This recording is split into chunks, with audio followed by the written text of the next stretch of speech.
Halo sahabat, selamat datang di animasi Donghua Spoiler. Oke, bagi teman-teman yang baru join atau baru bergabung, jangan lupa klik tombol like-nya dan tombol subscribe-nya ya. Jangan lupa. Oke, sebelum kita memulai video ini, kita jangan lupa untuk seruput kopinya, kencangkan sabuk pengaman. Mari kita mulai.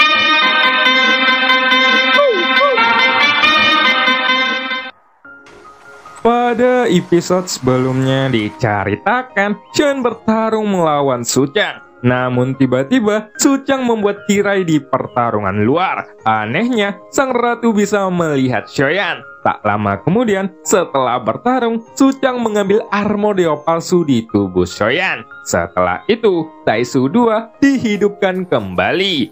Selama pertarungan melawan Taisu 2, Xiaoyan mengeluarkan avatar Yuan Shen-nya. Dan scene pun berganti.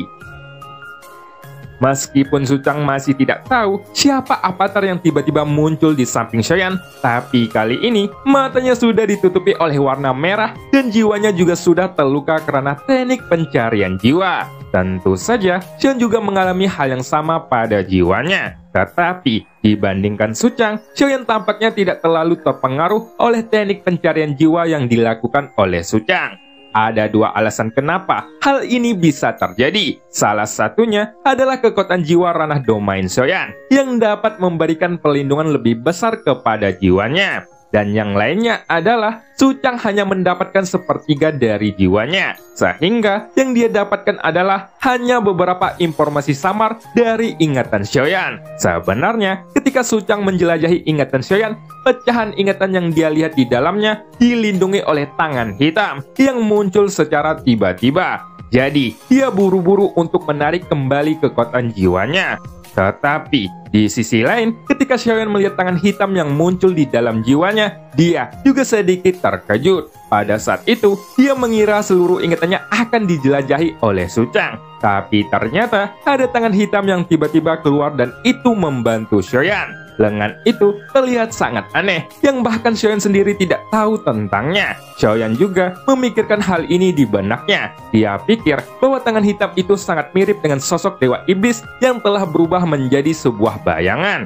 Namun, ketika dia memikirkannya lagi, kekuatan yang ditinggalkan oleh Si Jun pada tubuhnya telah habis ketika dia menggunakan untuk mengambil tubuh avatar Yuan Shen. Jadi, kecil kemungkinan bahwa tangan hitam itu berasal dari kekuatan Si Jun atau Dewa Iblis. Faktanya, tangan hitam itu muncul secara tiba-tiba dari jiwa Xiaoyan, sehingga bisa dipastikan bahwa itu adalah kekuatan yang masih tersembunyi yang ada di dalam jiwa terdalam Xiaoyan. Setelah Xiaoyan merenung sejenak untuk memikirkan hal ini, dia tidak bisa mendapatkan jawabannya yang akurat.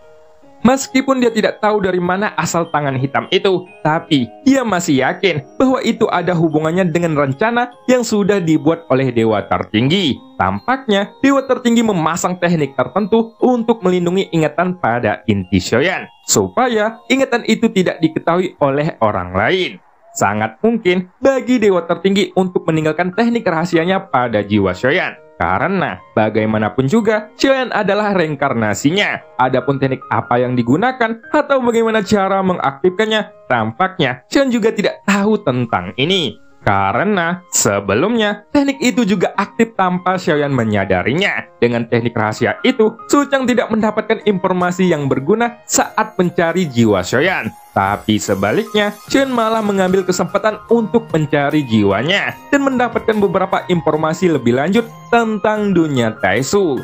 Sepertinya, Xiaoyan mendapatkan informasi yang sedemikian rupa, sehingga setelah Xiaoyan mencari jiwa Suchang, dia memancarkan kekuatan yang sangat kuat. Dan kekuatan itu juga membuat Taisu 2 merasa ketakutan. Hal ini dikarenakan Xiaoyan mendapatkan waktu yang tepat kapan dunia Taisu akan menyerang dunia Senshi, sehingga dia setidaknya bisa menyiapkan sesuatu untuk mengatasi serangan mereka. Selain mengetahui kapan dunia Taisu akan mulai invasinya, Xiaoyan juga menemukan dari jiwa Suchang bahwa dunia Taisu telah memulai langkah awal untuk menginvasi dunia Senshi. Mereka mengambil alih kekosongan di dekat dunia Senshi untuk titik terobosannya. Itu adalah lautan kehampaan yang bernama kehampaan Zihai, dan mereka sudah memasuki kekosongan itu terlebih dahulu. Dalam hal ini, daerah kekosongan di dunia sensi dibagi menjadi 4 daerah. Di antaranya, yang pertama adalah kehampaan Beiming. Itu adalah tempat dunia bawah berada, atau tempat di mana Xiao Yueli dan gurunya tinggal. Yang kedua adalah kehampaan Dongyun. Itu adalah tempat aliansi Dewa Abadi berada. Yang ketiga adalah kehampaan Nanling, tempat di mana dunia dewa kuno berada, atau markas besar dari kuil kuno. Kehampaan ini adalah daerah terluas di dunia sensi. Itu juga termasuk tempat di mana Xiaoyan dilahirkan, yaitu benua Daoqi dan juga benua Daodi. Wilayah keempat adalah kehampaan Sihai, yang merupakan wilayah terkecil di antara 4 lautan kekosongan, dan hanya ada sangat sedikit dunia kelas tinggi di sana. Selain itu, tempat ini adalah lautan kehampaan terlemah yang terdapat di dunia sensi. Namun, meskipun kehampaan Sihai adalah lautan kehampaan yang terkecil, sumber daya yang ada di sana masih sangat berlimpah. Sehingga, daerah ini pasti sangat ditargetkan oleh dunia Taisu. Dalam hal ini, jika dunia Taisu ingin bertarung melawan dunia sensi, dan menurut gaya bertarung dunia Taisu, mereka pasti akan membutuhkan sumber daya yang sangat besar untuk menduduki pertempuran mereka. Karena jika tidak, kekuatan asli mereka tidak akan mampu untuk bersaing dengan dunia lainnya. Sehingga, untuk mengumpulkan kekuatan tempur, mereka memulai invasi ini dengan menyerang kehampaan Sihai. Itu karena mereka ingin menggunakan sumber daya dari tempat itu untuk mendukung perang besar dan menyerang dunia sensi. Inilah mengapa Xiaoyan memancarkan aura yang sangat kuat setelah melakukan pencarian jiwa kepada ingatan Suchang. Dan justru setelah mengetahui informasi ini, pikiran Xiaoyan tidak bisa lagi tenang untuk saat ini. Jantungnya berdetak sangat kencang, dan jantung iblis di tubuhnya juga berdetak dengan kencang. Pada saat ini, Xiaoyan hanya merasakan sangat kering. Tentu saja, ini bukan kekeringan karena kekurangan air, tetapi perasaan kering yang berasal dari tubuhnya, karena energi dewanya sudah berhenti meningkat. Tidak, sekarang aku membutuhkan sumber energi untuk meningkatkan kekuatanku secepat mungkin. Jika tidak, dunia sensi akan dalam bahaya besar, gumam Xiaoyan di dalam hatinya. Perasaan cemas ini membuat Xiaoyan tidak bisa berpikir dengan jernih, dan dia tidak tahu apakah yang harus didahulukan adalah menerobos ke tingkat leluhur dari ranah dewa, atau dia harus secepatnya mencapai keabadian. Tapi dia tidak menyangkal kemungkinan ini, karena bahkan Xiaoyan sendiri tidak tahu sama sekali tentang ranah leluhur maupun ranah keabadian. Pada saat ini, meskipun Taisu 2 bisa diatasi oleh avatar Yuan Shen, Suchang telah menjarah tubuh Dewa Xiaoyan, dan pria itu sudah penuh dengan aura pembunuhan yang kuat, yang tampaknya dia berencana untuk membunuh tubuh Dewa Xiaoyan.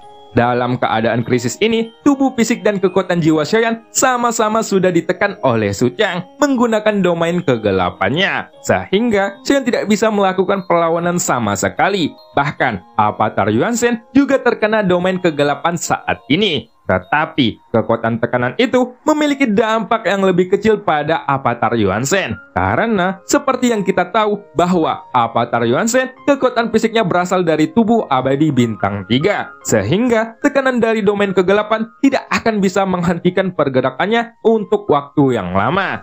Tapi, di sisi lain, kekuatan penindasan ini dapat dirasakan dengan jelas. Bahkan, seiringnya berjalannya waktu, kekuatan tekanan itu secara bertahap menjadi kurang kuat. Dan Xiaoyan juga bisa kembali menggerakkan tubuhnya secara perlahan. Xin pun berpindah ke pertarungan Taisu dan avatar Yuan Shen. Kini, Taisu 2 mengangkat tangannya dan menusuk pedang panjangnya kembali. Dan sasarannya adalah titik buta dari avatar Yuan Shen. Namun, serangan itu masih belum berhasil untuk menembus pertahanan avatar Yuan Shen. Lalu, setelah kegagalannya dalam menyerang titik buta avatar Yuan Shen, Taisu 2 pun berubah target serangannya menjadi jantung abadi yang ada di tubuh avatar Yuan Shen. Dengan pengalaman dari tembakan terakhirnya, Taisu 2 pun tahu bahwa tubuh avatar Yuan Shen mempunyai ketahanan yang sangat kuat. Jadi, kali ini, pedang panjang yang mengandung kekuatan keabadian dialiri dengan kekuatan yang lebih besar dari sebelumnya. Tentu saja, dia juga tidak bisa mengaliri pedang panjangnya melebihi batas yang bisa dilakukan oleh kultivator yang masih di ranah dewa. Itu karena kekuatan keabadiannya hanyalah kekuatan tambahan yang berasal dari armor dewa palsu. Dan jika dia melebihi batas kemampuannya, kekuatannya itu akan merusak tubuhnya sendiri. Saat ini, avatar Yuan Shen belum bisa menggerakkan tubuhnya secara menyeluruh. Jadi, untuk menghadapi serangan pedang dari Taizou 2, masih tidak ada cara baginya untuk menghindari maupun membentuk teknik pertahanan. Lalu, tak lama kemudian, pedang panjang Taizou 2 pun menusuk daging dan darah Avatar Yuan Shen, dan serangannya itu menembus langsung ke dalam dadanya. Aku berhasil menusuk dadanya, gumam Taizou 2 yang sangat terlihat gembira dengan sudut mulutnya yang juga terangkat saat ini. Kenapa kekuatan fisikmu sangat kuat? Tetapi, jika menghadapi kultivator dari dunia Taizou, jangan pernah berpikir untuk bisa bergerak di bawah tekanan dari domain kegelapan, ucap Taizou 2 sambil menatap tubuh Avatar Yuan Shen yang sudah tertusuk oleh pedangnya. Taizou 2 berkata dengan nada yang sinis. Saat ini, dia masih menganggapnya bahwa Avatar Yuan Shen adalah orang yang datang untuk membantu Xiaoyan. Jadi, dia tetap tidak lupa untuk mengejeknya. Lagi pula, dia sangat kesal karena sudah terbunuh di pertarungan yang sebelumnya. Dari kejadian ini, bisa disimpulkan bahwa tampaknya meskipun Taizou 2 bisa dibangkitkan kembali setelah terbunuh, tetapi kerugian yang dia dapatkan tidaklah sedikit. Hanya Taizou 2 lah yang mengetahui fakta ini. Meskipun dunia Taizou dapat menghidupkan kembali prajurit-prajuritnya, kesadaran yang sama juga memiliki batas kebangkitannya masing-masing. Atau bisa dikatakan bahwa mereka tidak bisa dibangkitkan terus-menerus. Sehingga Taizou 2 sangat kesal ketika kehilangan satu kesempatannya untuk dibangkitkan. Taizou 2 pun menggunakan kekuatan yang sangat besar dalam serangan terakhirnya. Sehingga meskipun kekuatan fisik Avatar Yuan Shen sangatlah kuat, itu tidak akan bisa menahan kekuatan keabadian yang ada di dalam pedang panjangnya. Detik berikutnya, kekuatan keabadian pun menyapu dengan liar. Lalu ketika Taizou 2 mencabut pedangnya dari tubuh Avatar Yuan Shen, sebuah lubang besar pun tiba-tiba terbentuk di dada Avatar Yuan Shen. Melihat pemandangan ini, sekali lagi tatapan Taizou 2 menjadi semakin percaya diri. Sepertinya dia merasa sangat bangga karena bisa menembus kekuatan fisik yang kuat dari tubuh Avatar Yuan Shen. Lalu, tak lama setelah Taizou 2 menarik pedangnya dari dada Avatar Yuan Shen, dia kembali mengencangkan cengkraman di pedangnya. Kekuatan keabadiannya pun kembali mengalir ke dalamnya. Dan kemudian, dia melambaikan tangannya untuk memenggal kepala Avatar Yuan Shen. Dalam situasi kali ini, tampaknya jika serangan ini benar-benar mengenai tubuh Avatar Yuan Shen, bahkan jika dia tidak mati, tubuh itu pasti mengalami luka yang sangat parah. Tapi, di sisi lain, kemampuan pemulihan dari tubuh Avatar Yuan Shen memanglah sangat cepat. Dan hal ini adalah sesuatu yang tidak terpikirkan oleh Taizou 2. Ternyata, beberapa napas setelah lubang darah itu muncul di dadanya, lubang itu pun kembali pulih dengan kecepatan yang sangat cepat, yang membuat Taizou 2 sedikit tersentak. Kecepatan regenerasi yang menakutkan ini sangat mengejutkan Taizou 2, sehingga dia tidak berani lagi untuk meremehkan kekuatan dari tubuh Avatar Yuan Shen. Dia pun segera melesat ke arah tubuh Avatar Yuan Shen, lalu segera melancarkan serangan sengit ke arahnya. Detik berikutnya, bayangan pedang dengan gila-gilaan menghujani tubuh Avatar Yuan Shen seperti hujan deras. Dan jika diperhatikan dengan teliti, terlihat bahwa ada bekas luka di tubuh Avatar Yuan Shen. Tetapi, luka-luka itu dapat pulih dengan sepenuhnya dalam jangka waktu beberapa tarikan napas. Ia tidak dapat melukai tubuh aslinya. Tampaknya, tubuh avatar tersebut sangatlah kuat dan mengerikan. Bahkan, setelah kepalanya dipotong, daging dan darahnya dengan cepat terjalin dan dipadatkan kembali seperti sedia kala. Ini setelah serangan habis-habisan dari Taizou 2, meskipun tubuh Avatar Yuan Shen tidak bisa bergerak, kecuali pakaiannya robek di tubuhnya, ia masih berdiri tegak. Tampaknya serangan Taizou 2 seperti mengenai kapas, dan dia bahkan tidak bisa meninggalkan jejak goresan pada sosok yang ada di balik tubuh Avatar Yuan Shen. Tapi bisa dilihat dari pakaiannya yang rusak, Taizou 2 memang sudah mencoba yang terbaik. Pada saat yang sama, Su Chang saat ini juga mendekati Xiaoyan dalam sekejap. Dan ketika telapak tangannya berubah menjadi cakar yang tajam, dia jelas bersiap untuk meraih jantung Xiaoyan. Akan tetapi, sesosok tiba-tiba muncul entah dari mana, dan dia berdiri di depan Xiaoyan. Kemudian, sosok itu menunjuk Su Chang yang sedang melepaskan serangannya. Dan pada akhirnya, serangan sosok itu bertabrakan keras dengan cakarnya yang tajam. pada tinju yang dilepaskan oleh sosok itu, terlihat bahwa ada kekuatan keabadian berwarna emas yang membungkus tinjunya. Ketika bertabrakan dengan cakar yang ditutupi oleh armor dewa palsu milik Suchang, keduanya pun meledak dengan kekuatan yang mengerikan pada saat ini. Selama tabrakan ini, sosok itu ternyata mampu bergerak lebih dulu, dan ketika tinju bertabrakan, sosok itu pun langsung menghantam perutnya dengan lututnya.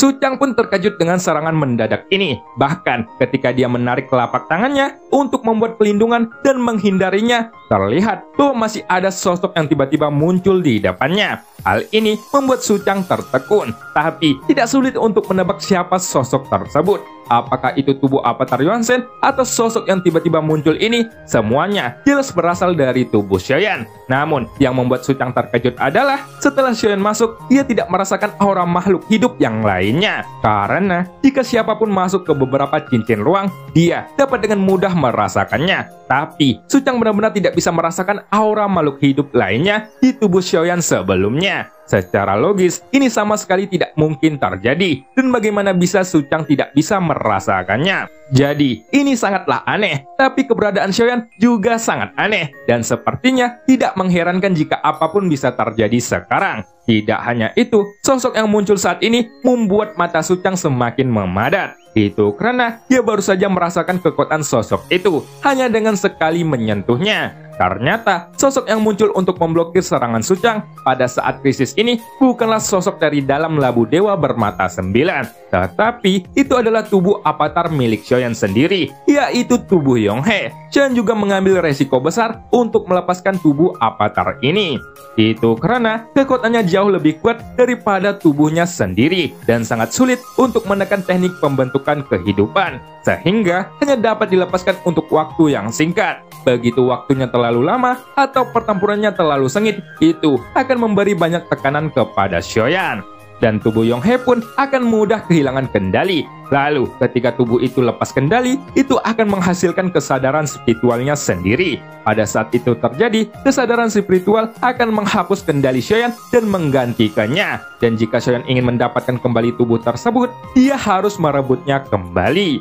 Jelas, Xiaoyan tidak ingin membuang waktu untuk ini. Tetapi, saat ini, tubuh Xiaoyan memasuki keadaan yang sangat aneh. Meskipun tubuh fisiknya tidak lagi seperti manusia normal, untungnya, sayap dewa di belakangnya masih bisa mengembun. Segera, sayap emas hitam pun memadat. Dan pada saat yang sama, Xiaoyan mundur dengan bantuan sayap dewa itu dan menghindar ke samping. Sayapnya melindungi Xiaoyan sendiri. Tidak hanya itu, Xiaoyan bahkan mengeluarkan cangkang kura-kuranya. Dan kekuatan pertahanan dari cangkang kura-kura yang sudah dimodifikasi oleh Ding Yue memanglah tidak buruk. Keberadaannya mungkin tidak bisa berperan besar, tapi setidaknya itu bisa dimanfaatkan. Segera, Xiaoyan pun mengeluarkan ramuan penyembuhan. Ramuan penyembuhan memiliki beberapa efek, dan dengan 40 miliar energi dewa milik Xiaoyan di dekatnya, meskipun luka-lukanya serius, energi agung masih memperbaiki tubuh fisik Xiaoyan dengan kecepatan luar biasa. 4 tulang yang patah itu mengeluarkan suara berderak, dan rasa sakit ini membuat gigi Xiaoyan tertutup rapat. Tapi dia tidak pernah berteriak, seolah-olah dia menekan rasa sakit di dalam hatinya.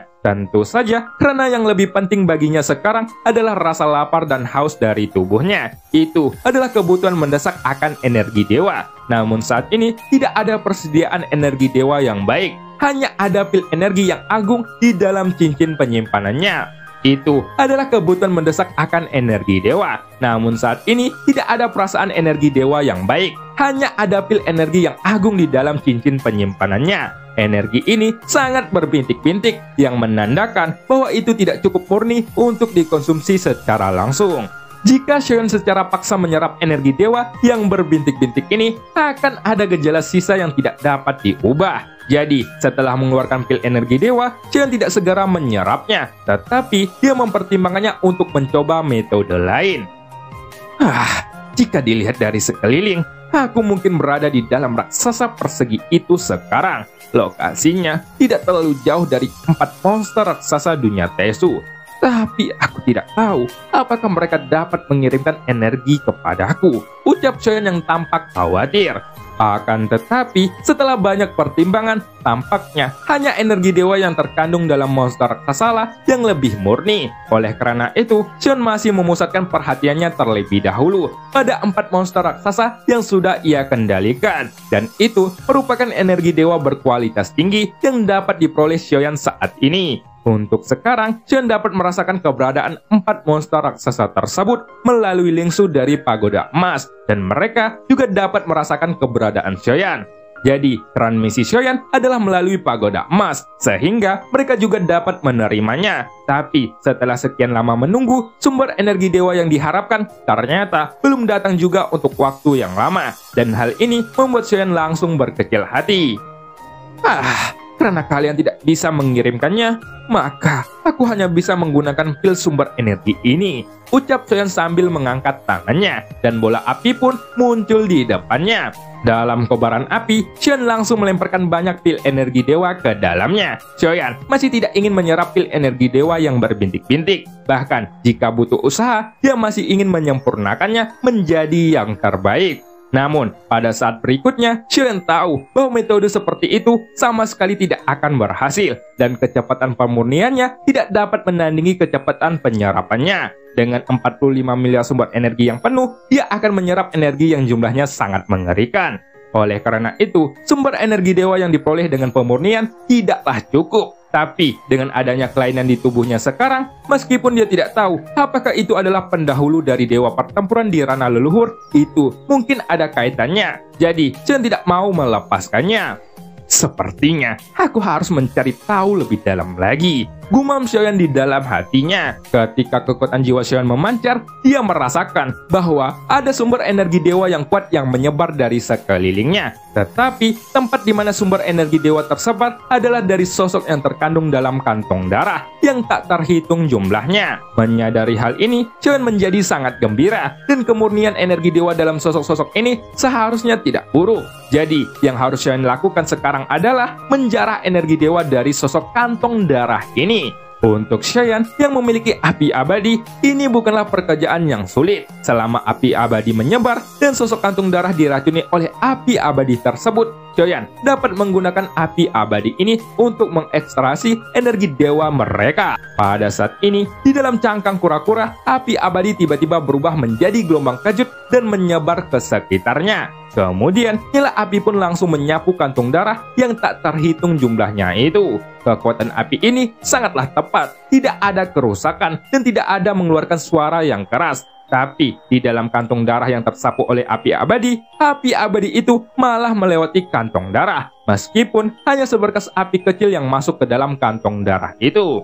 Api itu pun menghilang ke dalam sosok yang dikandung oleh kantong darah itu. Setelah itu, bintik-bintik api dari api abadi muncul pada sosok-sosok ini. Dan segera, gumpalan energi dewa meluap dari sosok-sosok tersebut melewati kantong darah. Dan perlahan-lahan bergegas menuju Xiaoyan yang sedang duduk bersila di dalam cangkang kura-kura. Sekarang, api abadi yang baru saja disebarkan oleh Xiaoyan menyapu puluhan ribu kantong darah dalam sekejap mata. Dan gumpalan energi dewa pun langsung meluap dari sosok di dalam kantong darah. Dan semuanya bergegas menuju Xiaoyan. Ketika berkumpul bersama, itu akan cukup untuk memenuhi kebutuhan Xiaoyan saat ini. Meskipun energi dewa yang ada di menara pembantaian jauh lebih melimpah daripada yang ada di sini, Xiaoyan menemukan bahwa meskipun sumber energi dewa ini tidak melimpah, setidaknya itu lebih kuat daripada pil energi yang dia miliki.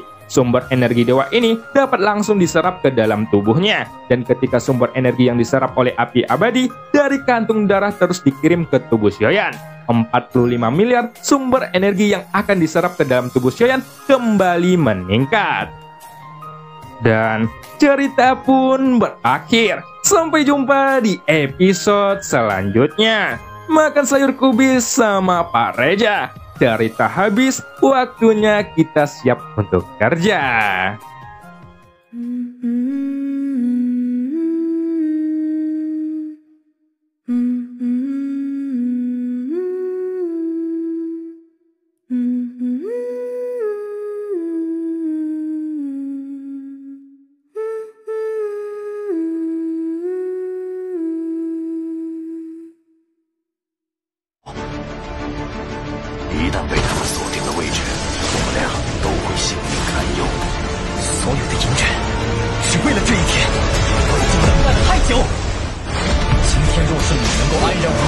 擂台，萧炎从此不再踏进迦南学院半步。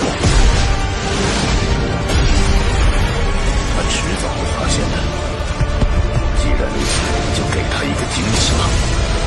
今天我不会让你们两人彻底的闭上嘴。就算他还活着，你们之间也绝不可能。